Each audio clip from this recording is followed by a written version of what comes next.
भाइयों, बुजुर्गों, मेरे साथियों, हम एक मुसलमान होने के नाते हमको इतना तो इल्म होना चाहिए, जो कोई गैर पूछ सके तो हम तुरंत उसे बता दें।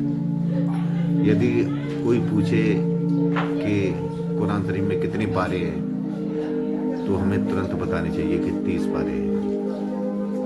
अगर कोई पूछ बैठे कि कुरान शरीफ में कितने रुकू हैं, तो बता देने चाहिए हमें कि 540 रुकू हैं।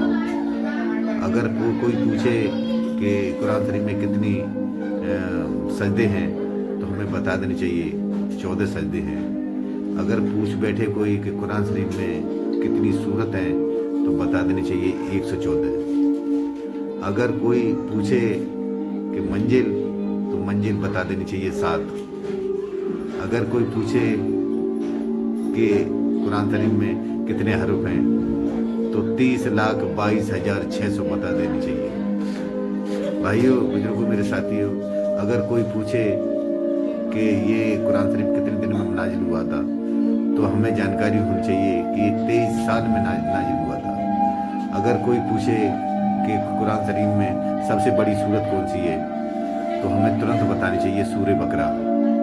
और अगर कोई पूछे कि कुरान शरीफ में सबसे छोटी सूरत कौन सी है, तो हमें तुरंत बतानी चाहिए कि सूरे कौसर।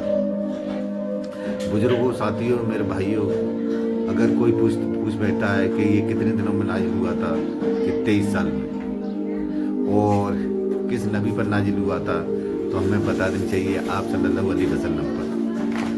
तो ये जानकारी हमें रखनी चाहिए। ये जानकारी हमें घर बैठे नहीं मिलती है ना। हमारी नमाजें भी सही नहीं है, हमारे अलहम्दुल शरीफ सही नहीं है, हमें सही तरीके से बिस्मिल्लाह भी नहीं कहना आता, तो हमें सीखने के लिए शर्म लगती है, किसी से पूछ नहीं सकते क्योंकि हमारी नीची हो जाएगी। लेकिन ऐसा महसूस नहीं करना चाहिए। भाई, अगर किसी से पूछ नहीं सकते तो जमातों में निकलना चाहिए। 3 दिन की, 40 दिन की, 4 महीने की, 1 साल की जमातें हमारा चलता फिरता मदरसा है। यहाँ पर हम सीख पाएंगे और अपनी नमाजों को दुरुस्त कर पाएंगे। अरे, मुसलमान के नाते अपनी नमाजें तो दुरुस्त करें। हाँ, नमाज तो जरूर दुरुस्त होनी चाहिए। हमें ये भी ज्ञान नहीं है कि हम वुजू कैसे कर रहे हैं।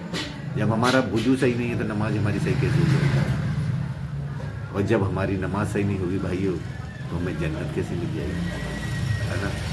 तो हमें जन्नत के लिए अपने वुजू को ठीक करना होगा, जब नमाज को कामयाब करना होगा, जब हमें जन्नत मिलेगी।